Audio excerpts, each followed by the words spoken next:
¿Qué tal, mis queridos amigos? ¿Cómo estáis?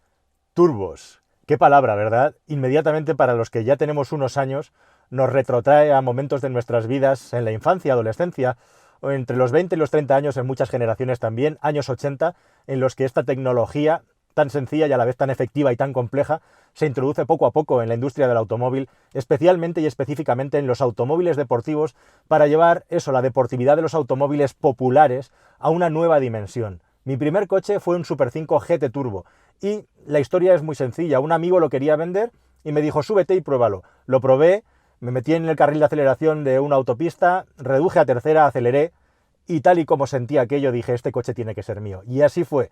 Y desde entonces, ¿cómo han cambiado los tiempos? Los turbos, cuando oyes la palabra turbo, siempre piensas en un vehículo de prestaciones deportivas, o al menos en esa época, y hoy en día ya están tan presentes en la industria del automóvil que es prácticamente un componente más, casi como el mismo motor del coche, claro, con la excepción de los vehículos híbridos o con los vehículos que están propulsados con electricidad. Pero hoy en día hemos llegado a un punto en el que esta tecnología no solamente sigue en vigor, sino que prácticamente es imprescindible. Y hemos pasado de tener vehículos turbo pensando exclusivamente en el asunto prestacional a tener vehículos que necesitan el turbo para ser más eficientes. Hoy en día es imposible literalmente comprar un coche diésel nuevo que no tenga turbo. Lo tienen todos y cada uno de los coches que se venden en el mercado español, e igualmente con los gasolina pasa algo muy parecido.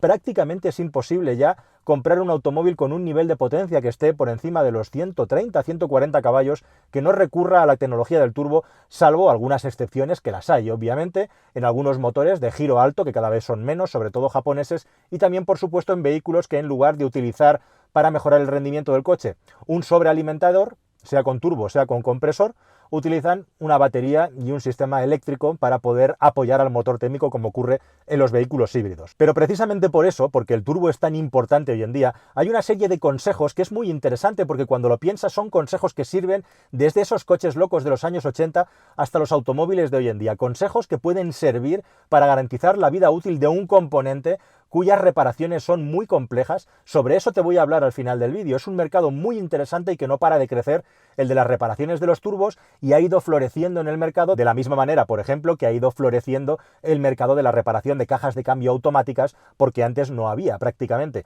Así que en este vídeo te voy a dar 4 pautas, 4 consejos importantes sobre cosas que jamás deberías hacerle a los vehículos con motor turbo para intentar garantizar al máximo la vida útil de este componente y también hacer que aguante lo mismo que el motor, porque si se rompe, desde luego vamos a tener que pagar una buena factura. Bueno, el primer consejo es quizá uno de los consejos que más conocidos para las personas que se interesan un poco por el funcionamiento de los motores, y es el asunto de si debemos de mantener o no el coche al ralentí una vez que hemos detenido el vehículo después de haber estado circulando a alta velocidad durante mucho tiempo, a veces horas, como es el típico caso de estar conduciendo por una carretera abierta, por una autovía o una autopista, o incluso porque hemos estado haciendo una conducción por una carretera de montaña y hemos estado exigiendo al motor, haciendo adelantamientos, reducciones, etcétera. Bueno, hace unos años se iba a una velocidad mucho más alta, o se podía ir a una velocidad mucho más alta. Esto no es tanto así, pero sigue siendo un consejo completamente válido. La mayoría de los motores turbo se rompen, en el caso de los componentes del turbo, por 2 factores básicos. Uno, por una lubricación deficiente, y 2, por un sobrecalentamiento de los componentes de este producto tan especial, este compresor, que seguramente dedicaré un vídeo extra a explicaros cómo funciona exactamente y qué tipos hay, porque hay mucho que contar todavía. Pero la cuestión es que lo que tenemos que intentar sobre todo evitar son estas 2 cuestiones. La primera, que el turbo tenga una lubricación deficiente o que la lubricación del turbo pierda propiedades, y en segundo lugar que se sobrecaliente, que en muchas ocasiones una cosa va relacionada con la otra. Entonces, cuando hemos estado circulando un largo tiempo por carretera a un determinado ritmo, sí es interesante que al menos mantengamos 2 o 3 minutos el motor al ralentí, la típica situación que paramos en un área de servicio a repostar, a descansar o a ambas cosas, antes de apagar el motor. ¿Por qué? Porque en ese momento los componentes han estado trabajando a una velocidad, podríamos decir, de servicio, pero a alta temperatura, en un ciclo constante, y si inmediatamente desconectamos el coche, especialmente si hace mucho calor fuera, especialmente si hemos ido rápido, o ambas cosas, lo que va a ocurrir en los primeros momentos después de apagar el motor es que el circuito de refrigeración y por lo tanto el aceite va a dejar de girar. Y lo que ocurre es que hay un pico de subida de la temperatura que ocurre cuando apagamos el motor. Algo parecido podemos comprobarlo con el refrigerante del motor, cuando en muchas ocasiones, especialmente en verano, apagamos el coche y se enciende el ventilador cuando nos estamos marchando, ¿verdad? Eso es porque hay un pico de temperatura, porque justo ha dejado de entrar aire en el motor y el circuito de refrigeración ha dejado de funcionar porque hemos apagado. Así que sé que es interesante que mantengamos el coche al ralentí 2 o 3 minutos para hacer que circule el aceite, que refrigere y que baje un poco la temperatura antes de apagar. Tened en cuenta que si no lo hacemos, podemos elevar la temperatura dentro del turbo en sus lubricantes de manera que suban a una temperatura en la que el lubricante podría llegar incluso a solidificarse. Podría incluso también, debido al aumento de temperatura, además de solidificarse, aunque no llegue a solidificarse, perder propiedades por el calentón que le hemos dado. Y luego va a perder propiedades ese fluido para poder refrigerar efectivamente nuestro turbocompresor. Así que por ese motivo es muy interesante, si tenemos un coche turbo, estos consejos son indiferentemente para gasolina o diésel, que dejemos el motor un par de minutos al ralentí. Bueno, y otro consejo muy importante, que es un consejo que quizá es bastante obvio, pero no tanto, porque desgraciadamente nuestros coches poco a poco nos han ido racaneando la información que teníamos en el cuadro de instrumentos, y ahora ya no tenemos prácticamente en muchos casos ni siquiera un termostato de temperatura del motor, un indicador de la temperatura. Termostato sí que tenemos, por supuesto. La cuestión es que en los vehículos turbo, es muy importante la temperatura del aceite igualmente, que refrigera tanto el motor como el turbocompresor. Normalmente es de todo sabido que no es bueno dar acelerones en frío a nuestros coches. Bueno, pues si nuestro coche tiene turbo, igualmente deberíamos esperar esos 2, 3, 4 minutos extra antes de pisar el acelerador fuerte o incluso a fondo, una vez que el coche haya alcanzado la temperatura de servicio. ¿Por qué? Porque esa temperatura de servicio corresponde al líquido refrigerante del motor. El motor tiene un termostato y además tiene, por la electrónica, un montón de estrategias predefinidas y prediseñadas para que nuestro motor se caliente lo más rápido posible y de esa manera emita lo mínimo desde el momento más anterior que se pueda después de haber arrancado. Pero sin embargo, los lubricantes del motor necesitan un poco más de tiempo para alcanzar la temperatura de servicio idónea a la que están cumpliendo con todas sus temperaturas, a la que están cumpliendo con todas sus propiedades lubricantes. Y eso implica que fluya adecuadamente a través del turbocompresor y que cosas que son tan delicadas, por ejemplo, como los cojinetes del turbocompresor, que tiene que girar a revoluciones de hasta cerca de 200.000 revoluciones por minuto. Pensad en el turbocompresor como en esos silbatos en los que utilizábamos de niño, en los que hay una especie de turbina que gira a toda velocidad. Pues es eso, un soplador que es capaz de girar a revoluciones pues muchas veces por 10, incluso por 20 de las que es capaz de girar el motor. Entonces tenemos que asegurarnos al 100% de que su lubricante está en la temperatura de servicio. Como no tenemos la posibilidad de mirarlo, porque no tenemos información normalmente, salvo en coches deportivos como este, de saber exactamente cuál es la temperatura del aceite, tengamos la norma de al menos 4 minutos, 3 minutos, 5 minutos después de que el coche haya alcanzado la temperatura de servicio, no pisar fuerte, no pisar a fondo, para proteger nuestro turbo. Bueno, hay otra cosa que es de cajón. Habíamos sacado este asunto cuando hablábamos de las cajas de cambio y de las cajas de cambio automáticas y manuales, y es, por supuesto, conducir bien y utilizar bien el cambio significa igualmente no estar apretando mucho el acelerador para ganar velocidad con una marcha muy larga, es decir, conseguir velocidad a base de apretar a fondo el acelerador en lugar de reducir marchas. Cuando hacemos eso, lo que estamos provocando es un diferencial de velocidad muy grande entre la caja de cambios y el motor. Y el motor se puede sobrecalentar precisamente porque le estamos pidiendo que inyecte muchísima gasolina para una relación de aire que le está entrando, porque el turbo está soplando a poca velocidad. Recordad que los turbos se mueven por los gases de escape normalmente, los compresores por el giro del motor, pero los turbos se accionan por los gases de escape, con lo cual, si estamos apretando el acelerador con el coche a bajas revoluciones, lo que estamos haciendo es aumentar un montón la mezcla por la parte de la gasolina y empobrecerla por la parte del aire. Y vamos a forzar el turbo a trabajar al límite hasta que consiga la suficiente inercia para poder girar a la velocidad que nosotros le estamos solicitando. Así que esta es una recomendación que es fundamental para poder garantizar la vida útil del motor, para poder garantizar la vida útil de la caja de cambios y, por supuesto, también para poder garantizar la vida útil del turbo. Bueno, este es un consejo que puede sonar un poco antediluviano, sobre todo por lo que es proteger la mecánica, pero desde luego si quieres tener tu coche en la mejor forma y sobre todo que te dé todos y cada uno de los caballos que realmente tiene ese motor que ha salido de la cadena de montaje, puede seguir aplicándose al mundo real y actual. Y es el uso de utilizar una gasolina con el octanaje apropiado que te haya recomendado el fabricante del vehículo y que vas a encontrar en su manual. ¿Y por qué es esto? Bueno, la mayoría de los motores hoy en día tienen sensores de detonación que van a evitar ese problema muy importante que puede dañar muchas partes del motor, igualmente el turbo, y es que se produzcan explosiones espontáneas antes del momento de la ignición que la electrónica tiene calculada para el motor. Y en los motores turbo esto es bastante más complicado de manejar, porque el hecho de tener un turbo que está, un soplador que está metiendo aire a más presión que la atmosférica dentro del cilindro, hace que se produzcan altas compresiones dentro del motor.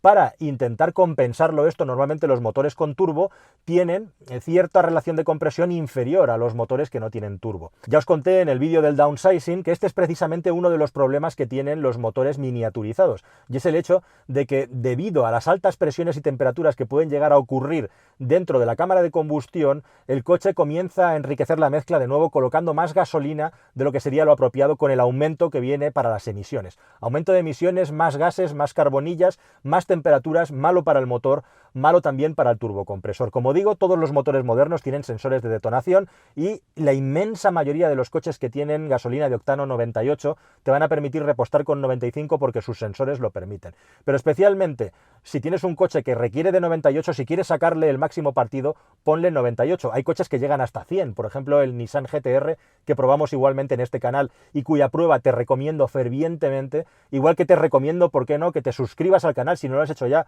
por favor, porque aquí constantemente te estamos dando datos útiles e informaciones que no vas a encontrar en cualquier otro sitio. Pues suscríbete, por favor, e igualmente disfruta, si quieres, de la prueba del Nissan GT-R, ese coche de octano 100, esa maravilla, donde vas a poderlo ver circulando de una manera y con un rendimiento que no es habitual. Bien, como decía, esto está resuelto en la mayor parte de los coches, pero especialmente se me ocurre para todos aquellos también que quieren modificar sus coches y aumentar la potencia para llevarlos a circuitos, para la competición o para lo que sea, ponerle la gasolina apropiada con el octanaje apropiado es súper importante, especialmente para los que me estáis viendo al otro lado del charco, en este caso en Latinoamérica o en Estados Unidos, para que tu motor rinda perfectamente y no tenga ningún tipo de problema a la hora de entregar la potencia. Bueno, y por último, este es un consejo un poco divertido, porque me retrotrae a los tiempos de nuevo del Super 5 GT Turbo, acabo como empecé. Aquellos tiempos tan divertidos, ¿no? Aquel mito, un día podremos hacer un vídeo sobre los falsos mitos sobre automóviles, y quizá el más mítico en España al menos es el del Super 5 GT Turbo, y eso de que se disparaban los turbos en las curvas, ¿no? Bueno, pues no se disparan los turbos en las curvas. Lo que ocurre es que hay vehículos, y especialmente antiguamente, que tenían mucho retraso en el turbo, por la tecnología, por cómo estaban diseñados. Hoy en día eso se ha mejorado bastante, y el diseño de los colectores de escape, la electrónica y muchas más estrategias hacen que sea posible que entre que pisamos el acelerador, los gases de escape impulsen al turbo, la turbina gire, insufle aire en los cilindros y tengamos la potencia deseada, pase muy poco tiempo. Pero aún así, cuanto más grande es el turbo, más inercia necesita para girar. Y por eso en algunos coches especialmente deportivos se colocan dos turbos, uno más pequeño y uno más grande, con el objetivo de tener cubierta todo el rango y cuando pedimos la máxima potencia que ya tengamos un primer soplador pequeño girando a la velocidad apropiada. Pero la cuestión es que lo que ocurría antiguamente ya aún ocurre en coches con mucha potencia, es ese famoso turbolag que habréis oído hablar mucho de él, que es el retraso que hay desde que nosotros pisamos el acelerador y el coche responde como le estamos pidiendo. ¿Qué ocurría en aquellos cacharros locos como el Super 5 GT Turbo? Pues ocurría una cosa muy peligrosa que puede ocurrir hoy en día y que tienes que tener en cuenta, y a mí me pasaba mucho, y es que en plena curva aceleras fuerte y hasta que el coche consigue entregar la potencia tarda un tiempo, pero es que cuando la entrega de una manera tan brusca y tan brutal, que especialmente en el Super 5 Turbo, que era un coche de tracción delantera, pues perdías muchísima motricidad. El volante comenzaba a girar. Yo recuerdo perfectamente, después de probar el coche a fondo, en ocasiones, sentir como yo entraba en la curva, pisaba fuerte y la salida de la curva era prácticamente aleatoria. No sabía muy bien a dónde iba a acabar a la salida de la curva, precisamente porque el tren delantero se volvía loco. Es algo parecido a lo que le ocurría al Opel Astra OPC de una generación anterior, que tenía mucha potencia pero no era capaz de transmitirla al suelo. Así que en coches en los que tiene tracción delantera especialmente, pero también trasera, en un vehículo de tracción a las 4 ruedas, esto se puede manejar bastante mejor, tiene más capacidad de traccionar a la salida de las curvas. Te puedes encontrar que un eje con una motricidad delantero o trasero precaria, mucha potencia y que entra muy bruscamente ya destiempo, puede hacer que el volante acabe moviéndose, el eje delantero flote o pierdas el control de él y realmente pierdas la capacidad para poder direccionar el coche apuntando hacia allá donde tú querías. En el Super 5 Turbo ese era un problema muy habitual y por eso era un coche que se consideraba, y realmente lo era, peligroso si no sabías lo que estabas haciendo, porque realmente podías pasar las curvas sin saber muy bien por dónde ibas a salir si no hacías las cosas bien. Así que de ahí viene ese mito, y sí que es verdad que sigue siendo especialmente delicado si llevas un turbo muy gordo y no tienes tracción a las 4 ruedas, el hecho de que el retraso y la entrega de potencia y par brusquísimo en muy poco tiempo puede hacer que pierdas el control del vehículo, pero eso no tiene nada que decir ni nada que ver con que el turbo se dispare solo, cosa que es imposible, porque para que el turbo esté girando necesitas gases de escape y para eso tienes que estar acelerando. Es imposible que el turbo se dispare solo, salvo que llevaras un turbo eléctrico, como tienen algunos coches, y de los que yo también os he hablado especialmente en este canal, y aquí os recomiendo el vídeo, si os apetece enteraros de qué es un turbo eléctrico y cómo funciona, ahí lo tenéis también por el mismo precio. Bueno, y por último, como os decía, ya para terminar y muy rápidamente, hay un floreciente mercado de reparaciones de turbos, igual que de bombas inyectoras de diésel o de cajas de cambios automáticas. La tecnología evoluciona y los talleres también, y es muy interesante cómo este se ha convertido en un mercado muy jugoso, porque más o menos, bueno, pues muchos talleres no son capaces de reparar un turbo y lo que hacen es cambiarlo. ¿Qué es lo que se hace con los turbos cuando se rompan o se rompen algunos de sus componentes o partes? Bueno, pues en una parte importante de los turbos lo que se hace es reconstruirlos. Es decir, se saca el turbo, se lleva a un especialista, se reconstruye, se vuelve a formatear las piezas que no están bien, se vuelven a recolocar y te lo devuelven con una garantía. Es lo que se llama un turbo reconstruido. Y esto sería más o menos el 50% del mercado de la reparación de los turbos. Igualmente también, si la cosa es importante o el coche es bastante nuevo, lo que se hace es poner un turbo nuevo, que es una reparación muy cara, en algunos casos pueden ser 1.000, 1.500, 2.000, 2.500 euros según el vehículo y según el producto. Solamente, para que os hagáis una idea, aproximadamente el 4% más o menos de los turbos se están reparando hoy en día. Y otro mercado también es el de los turbos de segunda mano, que simplemente pues en un coche de desguace o un coche que está roto, sacarle el turbo y trasplantarlo a otro vehículo. Cada año en España se están reparando, sustituyendo, trasplantando en total aproximadamente 160, 170.000 turbos, para que os hagáis una idea de cómo este mercado está funcionando y no para de crecer. Por lo tanto, para que no nos pase esto y nos tengamos que rascar el bolsillo, yo os recomiendo que os apliquéis a rajatabla todos estos consejos, que al final son buenos consejos también para proteger la caja de cambios y para proteger el motor, y de esa manera le podréis sacar todo el partido a este componente que se ha convertido ya no en un componente importante, sino imprescindible y vital en la mayoría de los motores térmicos que no tienen ningún nivel de electrificación, qué decir ya de los motores diésel, pero también de los gasolina actuales. Nada más, queridos amigos, espero que estos consejos os hayan parecido interesantes y si os parece, volveremos a hablar de turbos en profundidad en un próximo vídeo aquí, en este canal. Suscríbete, recuerda, muchísimas gracias y hasta el próximo. Te dejo con el próximo vídeo, también es interesante. Cuídate, adiós.